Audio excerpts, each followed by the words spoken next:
এই পাৰ্থিব আৱৰ্জনা স্বৰূপ অজ্ঞ জনসাধাৰণৰ মধ্যে জন্মগ্ৰহণ কৰিয়াও সম্যক সম্বুদ্ধের শ্রাবকগণ প্রজ্ঞা দীপ্তিতে বিরাজ করে। ধম্মপদ 59।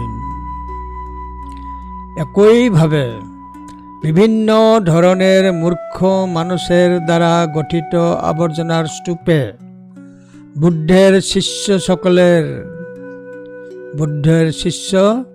সকলের উপর জ্বল করে। একইভাবে বিভিন্ন ধরনের মূর্খ মানুষের দ্বারা গঠিত আবর্জনার স্তূপে বুদ্ধের শিষ্যগণ সকলের উপর জ্বল করে। তাই আবর্জনা মানুষের মধ্যে সাধারণ মানুষ অন্ধ হয়ে যায়, কিন্তু নিখুঁত বুদ্ধের শিষ্যগণ জ্ঞানের সাথে উজ্জ্বল হয়ে ওঠে। ধম্মপদ 59।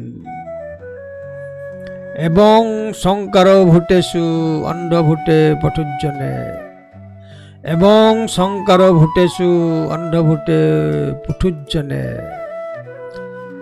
অতির সতী পুণ্যায় ধম্মা সম্বুদ্ধ শাবক। ধম্মপদ 59। এবং সংকার ভূতেষু অন্ধভূতে পঠুজ্জনে অতির সতী পুণ্যায় ধম্মা সম্বুদ্ধ শাবক। ধম্মপদ 59।